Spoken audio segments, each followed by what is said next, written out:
o simplemente no van a ocurrir. Tenemos otros casos previos en donde no hay digestión.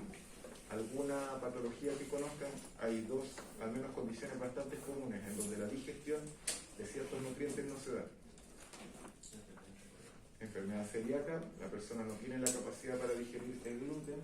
Alguna otra que conozcan más antigua, la intolerancia a la lactosa. Entonces, como podemos ver, uno no puede elegir de alguna manera qué va a digerir o qué no va a digerir, qué va a absorber y qué no va a absorber. Entonces, inmediatamente la principal diferencia entre alimentación y nutrición es realmente la voluntariedad, entendiendo la alimentación más como un proceso social, que podríamos estar horas y horas hablando de los factores que inducen o influyen en la alimentación de una persona o no.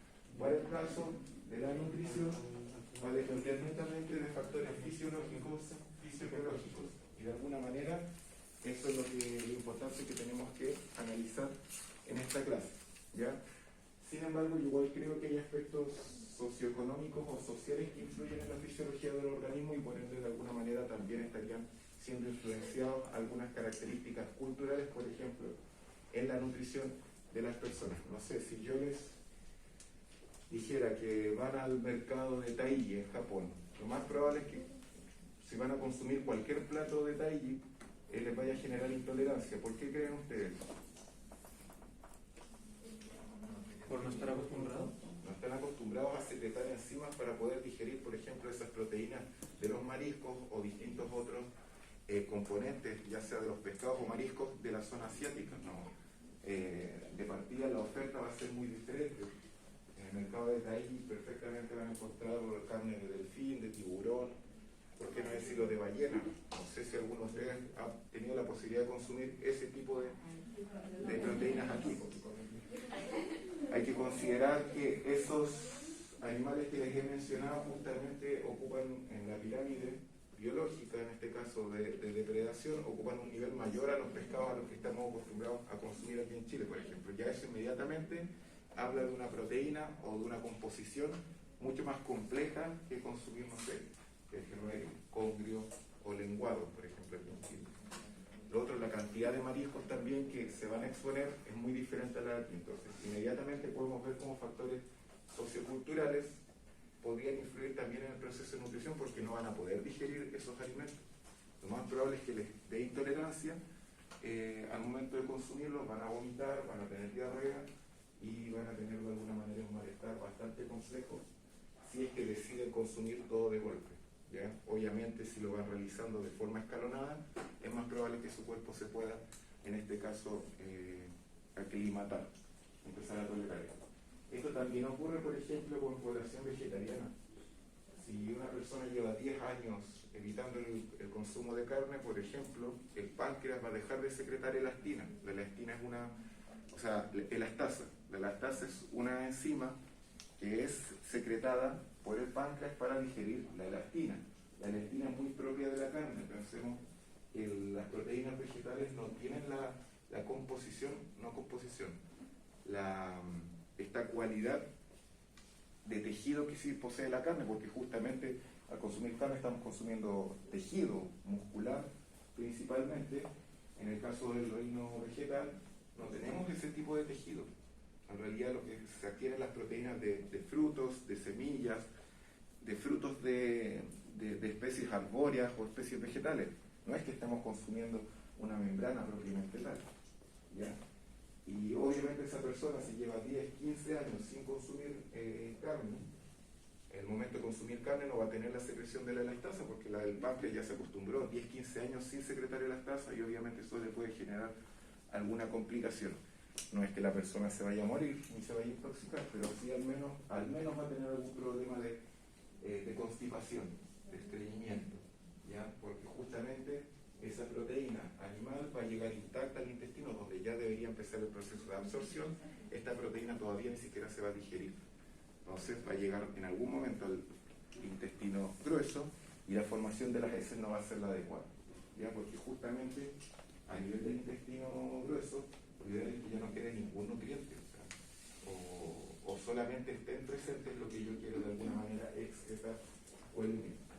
Entonces ya tenemos la primera característica que justamente la va a definir la voluntariedad. Y de aquí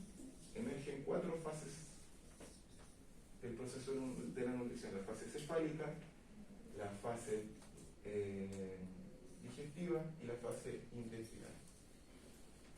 ¿Qué creen que hace alusión la fase cefálica de la nutrición? ¿A la cavidad oral? Ya va por lo oral, pero pensemos más en el término cefálico. ¿A qué evolución? Traumatismo cráneoencefálico. ¿A qué?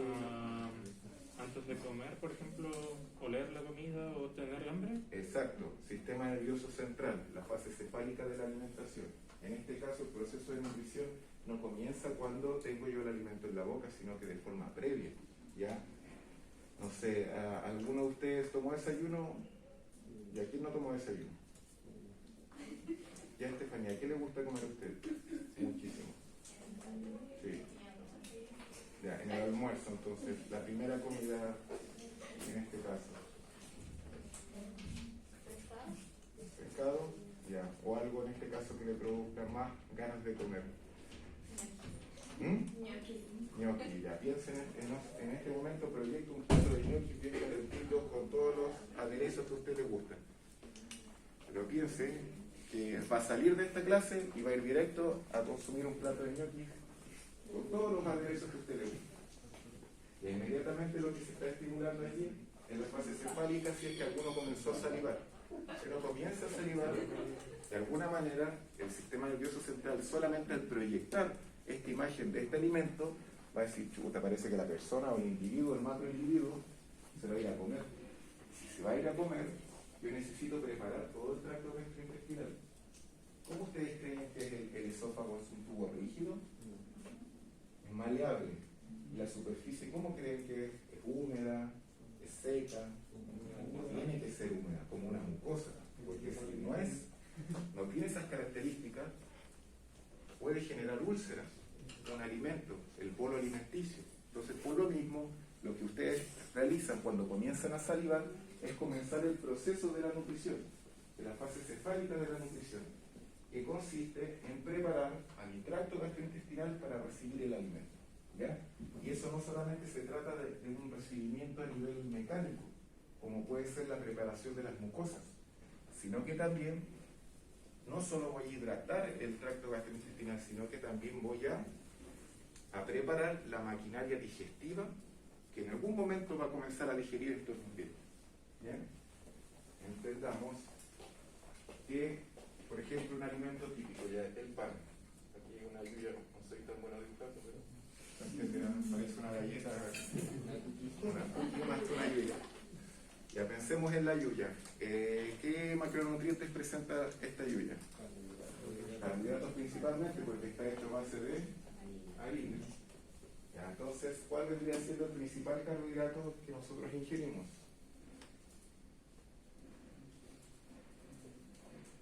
Empieza con A. Almidón.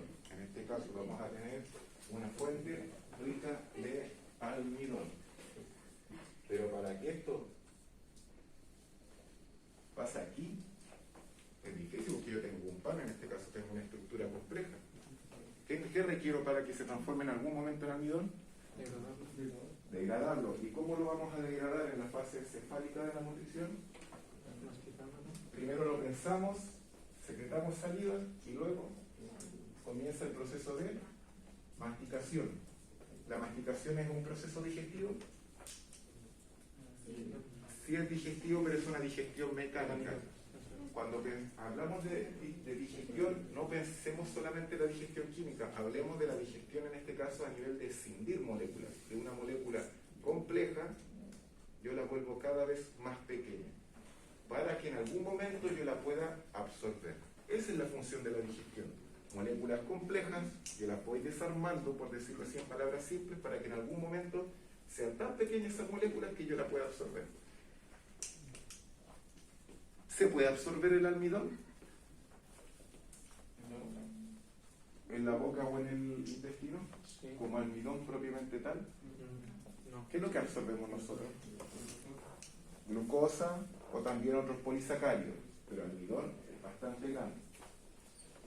Probablemente en otras situaciones se podría de alguna manera pensar que en cierta época evolutiva del ser humano habían diferencias al momento de absorber ciertos nutrientes. Obviamente con la oferta de alimentos todo se va complejizando, pero en este caso el almidón yo no puedo hacer que traspase de una célula a otra tan fácilmente. Yo requiero digerir el almidón y para eso en este caso voy a tener a nivel cefálico y a nivel de la boca, primero una digestión a nivel mecánica, en este caso vendría siendo la masticación, por eso los dientes comienzan en este caso a iniciar el proceso de digestión, de escindir estas moléculas complejas, y por eso van a influir justamente en toda la salud del ser humano. Según la medicina china, ¿cuántas veces yo tengo que masticar cada bocado?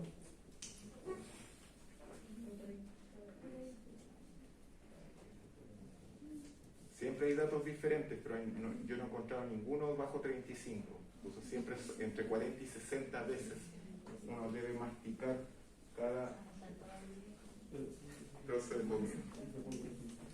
¿Por qué creen que podría influir esto en el proceso de nutrición? Porque se gasta más energía. ¿Cómo? Primero se gasta más energía, sí, hay que entenderlo. Al masticar vamos a estar ejerciendo un proceso activo. Uno no mastica porque el músculo se está relajando, en realidad uno está ejerciendo presión. Está ejerciendo en este caso contracción muscular. No recuerdo mucho anatomía, pero de los músculos en este caso que pueden modular la zona bucal. Pero ¿qué más? Aparte del gasto de energía, ¿qué se les ocurre? ¿Por qué sería tan bueno masticar 40 veces cada bolo de comida? ¿Para que sea más rápido digerir? Es como una ayuda. Hay una mayor digestión, exacto. Mayor degradación. Hay una mayor degradación en este caso de los componentes, o sea que van a estar más biodisponibles a nivel gástrico o a nivel intestinal.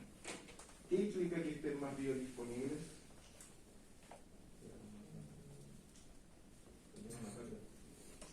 Pensemos en el caso contra una persona que tiene un plato de fideos y ni siquiera lo mastica, traga. ¿Qué va a pensar el cerebro de ese proceso? Exacto, no hay posibilidad, por ejemplo, de captar esa energía, esa glucosa en algún momento. El proceso de digestión va a ser más complejo, porque si no hay digestión a nivel bucal, ¿quién va a tener que encargarse? El estómago. Pensemos a nivel cefálico. Si la persona está comiendo, pero en realidad no está generando ningún tipo de digestión, consideremos que si hay absorción de glucosa a nivel sublingual, por ejemplo, si consumen un chocolate en este momento, no requieren de que ese chocolate llegue al intestino para absorber, al menos en el caso de la glucosa. Los ácidos grasos del chocolate claramente requieren de un proceso de digestión más complejo, pero al menos los componentes de azúcares simples perfectamente pueden ser absorbidos en la boca. Pensemos en el plátano también. No sé si han visto un tenista consumir plátano entre medio de los sets, no solamente por el potasio. Recuerden, el potasio no es el único elemento involucrado en el proceso de los calambres. Ya mucho tiene que ver también el calcio o la misma energía que está en este caso al interior del músculo. Por ende, el plátano es una muy buena fuente. Justamente si está maduro, mejor aún, porque va a tener mayor biodisponibilidad de esos componentes de azúcares simples que crecen. Ya, pero volviendo al anterior, si la persona está consumiendo un plato de tallarines y no está masticando, traga, la respuesta para el cerebro es que no se viene energía propia. Por ende va a influir en los procesos de saciedad y ansiedad alimentaria. Pensemos en este caso en un japonés que se demora 40 minutos en consumir 2 porciones de arroz, lo que un chileno se demoraría, pensemos, 5. ¿Qué respuesta le entrega al cerebro? Muy diferente. Por eso comemos más que también. Porque de partida no nos damos el tiempo para comer y tampoco comemos bien. Entonces pensemos en los japoneses que nunca han tenido un problema de obesidad en toda su historia, que cuando llegaron al 5% de prevalencia de obesidad, dijeron, no, esto está terrible, hay que hacer políticas públicas ya. Y empezaron a analizar cómo comían antes.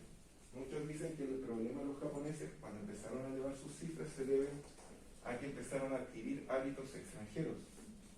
¿Ya? Justamente después de la Segunda Guerra Mundial, piensen que Japón recibió no una bomba atómica, recibió 2 bombas atómicas. Yo creo que tienen una fortaleza mental esos tipos porque no es tan simple pensar que te quedaste huérfano y toda tu familia desapareció en un segundo, porque eso es lo que hace la bomba atómica, te desintegra. Hay documentales que muestran que no quedaban ni siquiera restos de cuerpo, sino que manchas en las paredes, en donde había una o dos personas, dos manchas. Entonces, en ese sentido, los tipos dijeron, puta, estamos adquiriendo hábitos alimentarios de población extranjera, y eso correlaciona muy bien en el momento en que empezamos a aumentar las cifras de obesidad y de enfermedades cardiovasculares. Entonces comenzaron a reanalizar y hicieron toda una reforma para volver justamente a consumir arroz. Después de la Segunda Guerra Mundial, Japón de alguna manera trata de dejar de lado el arroz porque necesitaban comida rápida. Y obviamente el mercado externo te ofrece alimentos más baratos, pero eso también implica una deuda internacional, que en este caso sería algo similar a Chile. Si a nosotros hoy día nos hacen un bloqueo económico, Chile no tiene comida para alimentar a toda la población. Muchas de las fuentes alimentarias con las cuales nos alimentamos provienen del extranjero. Entonces, en ese sentido, es que emerge un concepto que Japón de alguna manera lo aplica súper bien, que es la soberanía alimentaria, en donde cada pueblo de alguna manera decide lo que quiere consumir, el sistema alimentario que quiere en este caso desarrollar. Y Japón lo entendió muy bien. En este caso, volver a depender solo del arroz, no solamente por un tema de fuente energética y de que sus genes estaban predispuestos para digerir de mejor manera el arroz, sino que también por un tema cultural, porque así de alguna manera le agarran más cariño al mismo proceso de alimentación. O sea, yo cuando veo a una persona consumir algo en un local de comida rápida, prácticamente no hay un proceso cultural, no hay nada detrás, prácticamente estás despojado de tu relación con el alimento. En cambio, pensemos en todo el proceso de cultivo del arroz que implica una cultura, porque los japoneses cultivan el arroz de una forma muy diferente, no sea el arroz brasileño o el arroz de Tailandia. Entonces, se empezaron a anclar de ahí y hoy en día no son la potencia que es China, por ejemplo, pero están muy bien ubicados a nivel internacional. Japón, al menos en temas de políticas públicas en salud respecto a la obesidad. Ahora hay gente que dice que Japón venció la obesidad. Yo creo que no es que la haya vencido, sino que se dio cuenta en el momento exacto cuando esto podía ser un problema y lo previno.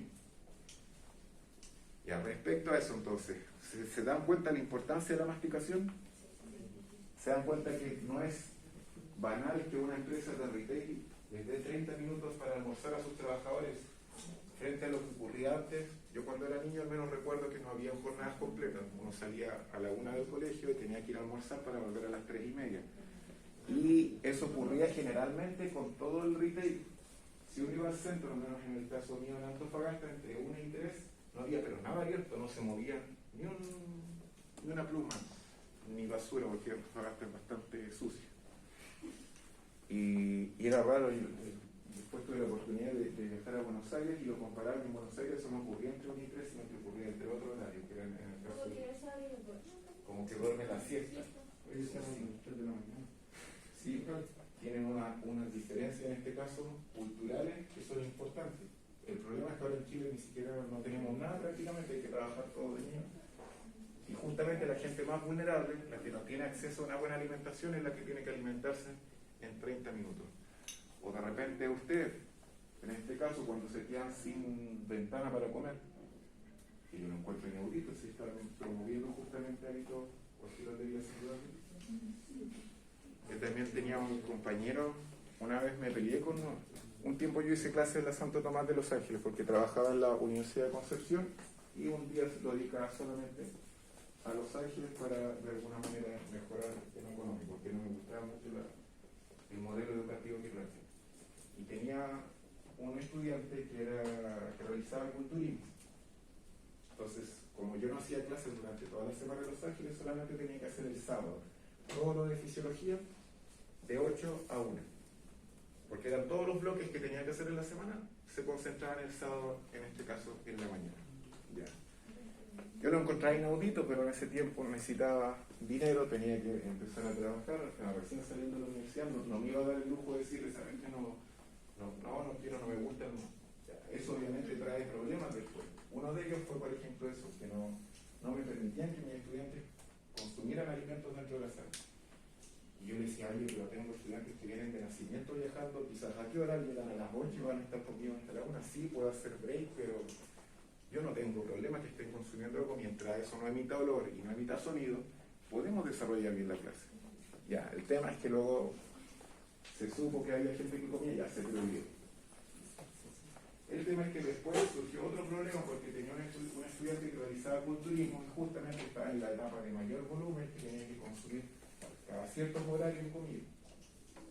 Y obviamente eso implicaba que se iba a demorar prácticamente, iba a estar perdiendo al menos 40 o 45 minutos de toda la sesión, porque si tenía que comer 2 o 3 veces dentro de estas de 8 a 1, y lamentablemente no podía abrir el tupper con arroz y el atún para comer dentro de la sala. Y ahí obviamente tuve problemas con mi jefa porque yo le decía, no, es que no le puedo restringir la comida porque si él se está esforzando toda la semana para que un día no llegue a su requerimiento calórico, eso va a implicar que su catabolismo va a ser diferente ese día y el tipo no quiere catabolizar, quiere todo lo contrario, está trabajando de lunes a lunes para tener un mayor anabolismo y eso implica que coma cada cierto tiempo. Y eso generaba problemas. Y yo, ¿por qué sentía como tantas ganas de pelear por este estudiante? Porque justamente yo estudié con un culturista que era bastante famoso, el Nicolás Amigo, y él de verdad tenía problemas en la U por lo mismo. Era como, no teníamos tiempo para comer, tenía que salir al baño en la facultad, donde estaban pero bastante, desde arriba, como que estaba comiendo atún en los baños, porque tenía que comer en los baños. Porque ya todo era en contra y yo decía, ¿cómo nadie lo defiende? Bueno, el tiempo le dio la razón. En su momento que era como bastante sacrificado, pero hoy en día ya el tipo es campeón pero absoluto en Chile y está muy poco del profesionalismo, en este caso a nivel internacional, realizando culturismo. Entonces de allí va, aquí no es tan simple dejar poco tiempo para comer porque eso puede afectar de alguna manera la salud de la persona y obviamente el tiempo de masticación va a ser importante porque es un proceso fisiológico y fundamental en la fase de la nutrición cefálica. Aparte de la digestión mecánica que van a ejercer los dientes, si masticamos 30 a 40 veces cada bocado, vamos a también realizar digestión de 2 macronutrientes, en este caso de carbohidratos. Tenemos digestión mecánica, para luego pasar a una digestión química. ¿De qué macronutrientes hay? Carbohidratos y lípidos. Que tenemos la amilasa salival y la lipasa salival. ¿Cuál va a ser la diferencia? Que con la amilasa salival, si bien un azúcar simple, no muy complejo, no voy a poder absorberlo a nivel sublingual. El tema de la lipasa salival no se va a poder absorber porque para digerir lípidos, ¿qué se requiere? Solamente una digestión química. La emulsiones, se requieren de emulsiones y las emulsiones no van a ser secretadas hasta la zona en que el tracto gastrointestinal tiene contacto con el hígado y con el páncreas. Entonces, a nivel bucal no va a ser posible la absorción de lípidos. ¿Por qué va a ser posible la absorción de carbohidratos? Recuerden, tiene que ser una molécula simple. Si me entregan almidón resistente, nunca se va a poder absorber a nivel bucal. Pensemos que el almidón resistente tiene otra estructura, no es tan simple de digerir. Por lo mismo se promueve consumir almidón resistente, porque tiene una fibra mucho más compleja, que luego vamos a explicar de por qué la fibra de alguna manera genera mayor saciedad. Pero primero, ¿qué se requiere para absorber? Una molécula que sea simple, que sea pequeña. Piensen que esto está en la boca y tiene que pasar ¿a dónde tiene que pasar? Todo lo que vamos a absorber. A la sangre. Cuando yo hablo de absorción, estoy hablando del paso del tracto gastrointestinal a sangre. Yo absorbo nutrientes. Y ya al tener absorbido este nutriente en sangre, se tiene que distribuir. Allí generalmente el que hace esa pega, que yo siempre digo, el 10 del equipo es el hígado. De alguna manera el hígado va distribuyendo en función del hígado, se va a decidir qué hacer justamente con esa molécula. Obviamente el que manda es el cerebro, pero el cerebro muchas veces le deriva esta tarea al hígado, y el hígado es que justamente va a administrar qué hacer con las fuentes de glucógeno, si seguir sintetizando o degradando. Pero voy a requerir en este caso un traspaso de la sangre. Y a nivel bucal yo sí lo tengo a nivel sublingual. Tengo bastantes vasos, que en realidad son capilares sanguíneos, que justamente ofrecen las características celulares para producir el proceso de absorción. ¿Ya? Recordemos que para el transporte de glucosa se necesitan transportadores de glucosa, que tenemos una familia de al menos 6 transportadores de glucosa que trabajan activamente en nuestro organismo. ¿Ya? Y por eso es que yo, al consumir un chupete, un chocolate, puedo absorbirlo a nivel bucal, y por eso se lo recomiendo para la prueba, porque eso es energía directa, en este caso el sistema nervioso central. Recuerden que los dos órganos que más consumen glucosa en nuestro organismo es justamente el cerebro y el hígado. ¿Ya? Luego de allí viene el corazón y el riñón, etcétera. Pero el corazón y el riñón es más sangre que energía. Bueno, en el caso de la glucosa, es el cerebro y el corazón. Por eso es que la dieta cetogénica ofrecería resultados bastante importantes, porque justamente le quitamos la fuente energética al cerebro, y eso va a implicar empezar a utilizar otras reservas, en este caso la de lípidos. ¿Ya? Eso también al cuerpo humano es interesante, porque el haber encontrado esta vida les dio la idea a los tipos que trabajan con drogas psicotrópicas que también se puede por allí. En este caso, las drogas que se administran en laminillas, como el LSD, se consumen a nivel sublingual. Un tipo debe haber escuchado que era por esto y dijo: oh, ¿y dónde más hay capilares más cercanos al cerebro? En el ojo. Y por eso muchas veces, si ven a alguien con el ojo morado y saben que tiene cierta fascinación por las drogas psicotrópicas, lo más probable es que se haya dejado la lámina allí y se absorbe. Se va a absorber más rápido, y en este caso a nivel del sistema nervioso central. No sé si será por un tema anatómico de cercanía, pero si la gente lo hace es porque tiene mejores efectos que a nivel sublingual. Ahora, el problema es que esos capilares nunca estuvieron diseñados. Si es que los diseñó Dios o la naturaleza, en ningún momento pensó que alguien se iba a colocar una laminilla de ácido en el ojo. Entonces piensen que hay una rotura de vasos no menor. Por eso quedan con los ojos bastante hinchados, y no solamente hinchados, morados, porque de verdad llega a ser como, es como que, ¿qué te pasó? Te pegaron una patada en el ojo, porque de verdad es bien desagradable. ¿Ya? Eso va a ser en este caso la fase cefálica de la alimentación. Yo mastico 40-45 veces, y eso se transforma en un bolo alimenticio, que en algún momento se va a llamar kilo o quimo, y eso vamos a hablar después. Ya. Mastico, pasa a la zona, en este caso, supera el esfínter esofágico superior, llega al esófago. ¿Qué ocurre aquí? ¿Cómo se transporta? ¿Esto pasa así colado? Mediante movimientos peristálticos. Movimiento peristáltico, mediante peristaltismo. Y vamos a tener un peristaltismo primario y vamos a tener un peristaltismo secundario. ¿Cuál es la diferencia entre uno y otro? Tenemos el peristaltismo, que va a ejercer presión en la zona anterior al bolo alimenticio. Esto que va a provocar, en segunda instancia, que obviamente que el bolo avance. ¿Ya? Ahora, siempre va a estar esta presión aquí. Entonces, si ustedes consumen algo, los ñoquis que mencionó Estefanía, los siguen masticando, yo los tomo de los pies, los doy vuelta, lo más probable es que el bolo alimenticio caiga por el tema de la gravedad. Pero si ustedes pasaron la zona, en este caso, más allá de la faringe, ya pasamos el esfínter esofágico superior, y esto se encuentra en la mitad de su esófago, y yo los doy vuelta, el alimento se queda ahí, justamente por los movimientos peristálticos que siempre van a ejercer una presión anterior al bolo alimenticio. ¿Ya? Entonces, imagino que nunca se van a exponer a una situación de esa, pero van a tener que tragar obviamente antes. ¿Y para qué me sirve el peristaltismo, aparte de transportar? Segmentación. ¿Mm? La segmentación. La segmentación, ya, ¿a qué hace referencia con la segmentación? Mezclar Como la para carne. mezclar y partirla. Exacto, pensemos en estas máquinas para hacer cemento, pero estas son de un tono más en forma de huevo. Ahora pensemos en algo con forma de tubo. ¿Cómo podríamos hacer esa misma mezcla?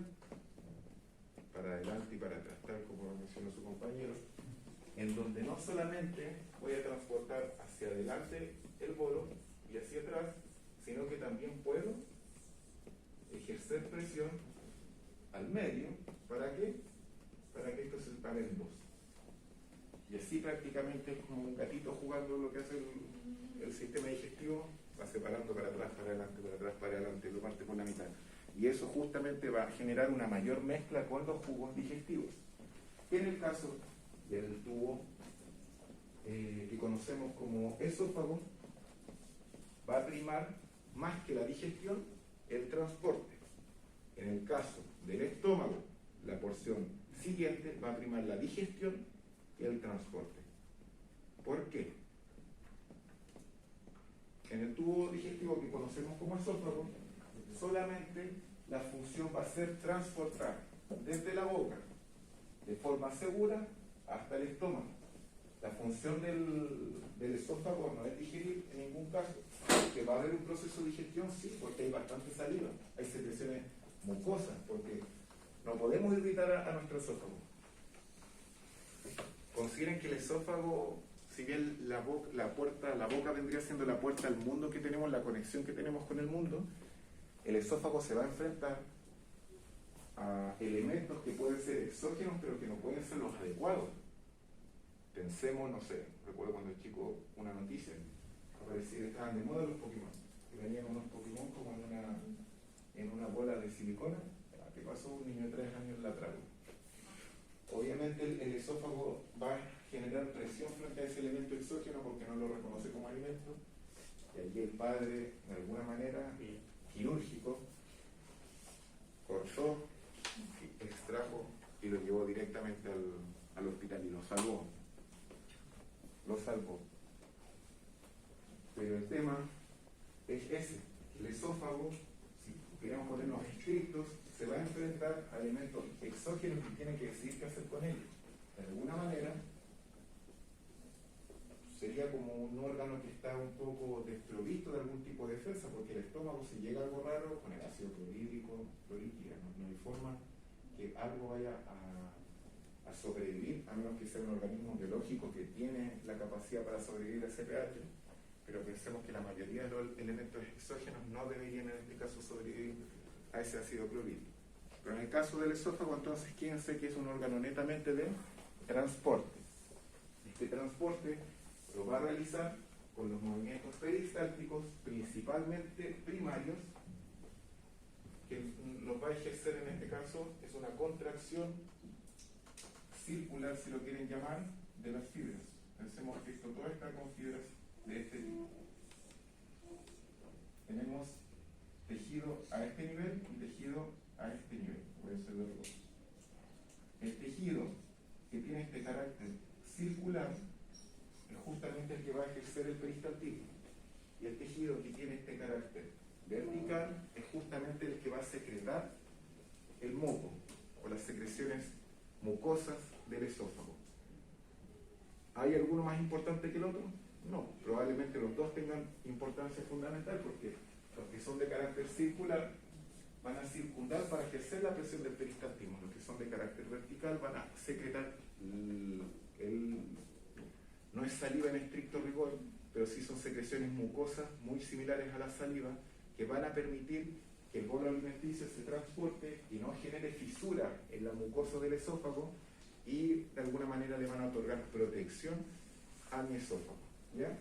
Y esto en algún momento va a llegar al esfínter esofágico inferior, y aquí tenemos lo que conocemos como estómago, ¿ya? Pensemos que eso no puede estar abierto, no es como un tubo. Tenemos el esfínter esofágico inferior, que no es nada más que esta misma fibra, pero de forma más especializada. De alguna manera tiene una mejor conexión con el sistema nervioso central con lo que está ocurriendo a nivel de la boca y también con lo que está ocurriendo aquí. ¿Ya? El esfínter esofágico inferior justamente se va a preocupar de que no haya regurgitación. Sus compañeras recién hablaban de la enfermedad por reflujo gastroesofágico. Esa enfermedad, si bien tiene una categorización como diagnóstico como tal, en realidad es fisiológico el reflujo. No hay nada de malo en tener reflujo. No sé si alguno ha tenido reflujo, consumió, no sé, 2 kilos de ñoqui a las 9 de la noche y se fue a acostar a las 9:15. Lo más probable es que con la cantidad de comida va a tener cierto grado de regurgitación. ¿Ya? Pensemos si se les pasó la mano con el alcohol y están llegando a un nivel que tanto el riñón como el hígado dicen, oh, este tipo va a seguir tomando, así que devuelve todo lo que haya. Da lo mismo si hay comida en el estómago, si hay agua. Llega un momento en que el riñón y el hígado, en conjunto con el sistema nervioso central, dicen, si este tipo ya tomó 2 litros de cierto alcohol, yo no me puedo confiar de lo que venga después. Si yo sé que ya el tipo no tenía la noción de lo que estaba consumiendo, porque se estaba haciendo daño, ¿qué es lo que hacemos? Devolvemos todo. Independiente que haya comida en el estómago, independiente que haya más alcohol, independiente que haya agua. Y eso, la decisión, o puede que no haya nada, pero no podemos apostar a lo que venga. Mejor si viene nada, devolvemos. Eso de alguna manera vendría siendo el principio que se toma en conjunto. La decisión la toma el riñón, el hígado y obviamente el sistema nervioso central, que van a generar un reflejo para poder devolver el contenido estomacal. Ahora, para que ocurra esto que les menciono, todo va a depender del esfínter esofágico inferior. Justamente el alcohol disminuye la presión del esfínter esofágico inferior, pero en realidad cuando se induce el vómito es netamente porque las cantidades de alcohol que hay en sangre son demasiado elevadas y el riñón ya no puede eliminarlas a una velocidad a tal de que de alguna manera pueda depurar la sangre. Por eso también esas personas expelen alcohol tanto por la vía bucal o por la piel. Es porque ya el riñón, ya de verdad no puedo trabajar este ritmo. Así que voy a requerir de otras ayudas. Ya llegamos aquí al esfínter esofágico inferior. Luego de los peristaltismos, en este caso primario y secundario, llega el bolo alimenticio y aquí con qué se va a encontrar. Ácido clorhídrico, es al menos la secreción más importante, pero también se va a encontrar con el factor intrínseco, con pepsinas y otras moléculas, pero al menos las que yo quiero que aprendan bien y posicionen bien son estas dos, porque estas dos justamente influyen en 2 procesos fisiopatológicos bastante importantes dentro de la población. Ya, ¿para qué sirve el ácido clorhídrico?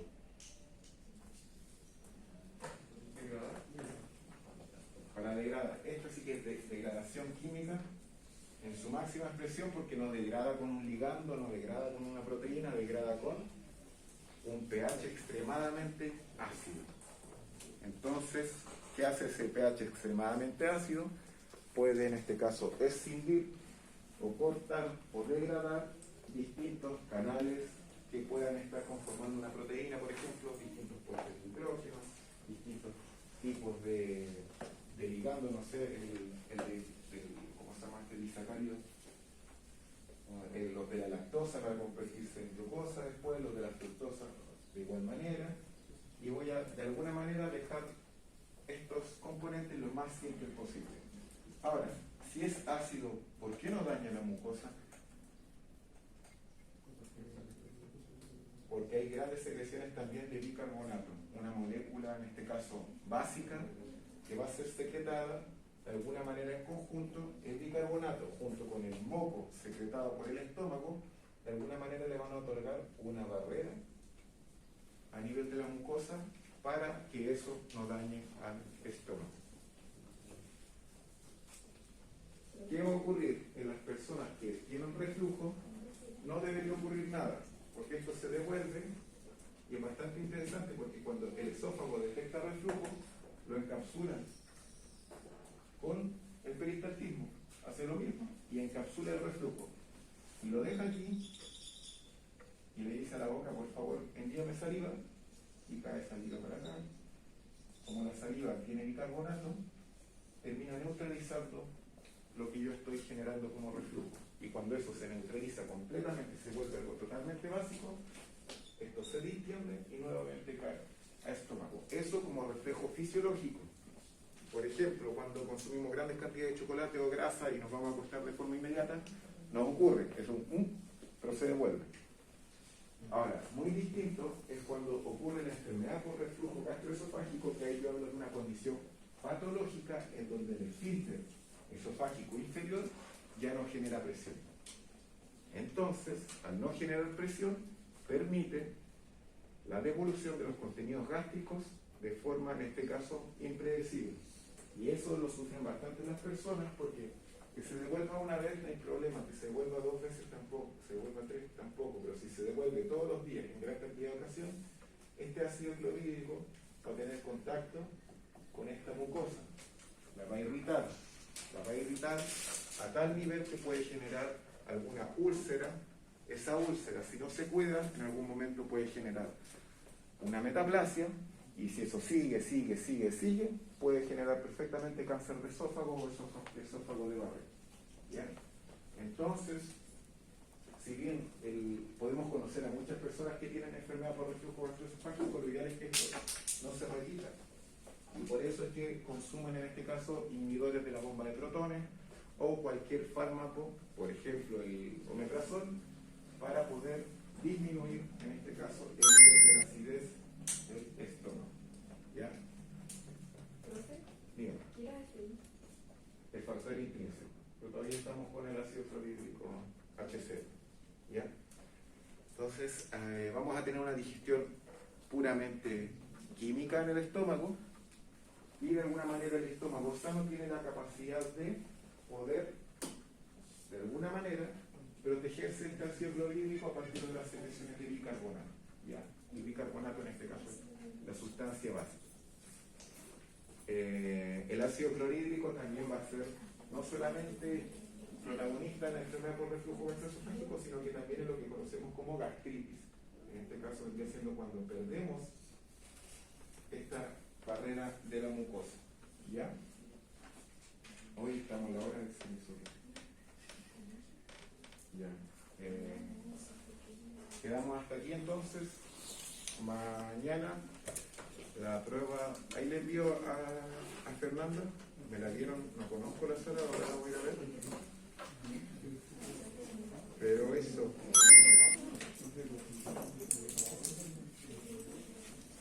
Quedan en libertad de acción, que estén muy bien, nos vemos mañana, descansen, traigan un dulce por si quieren.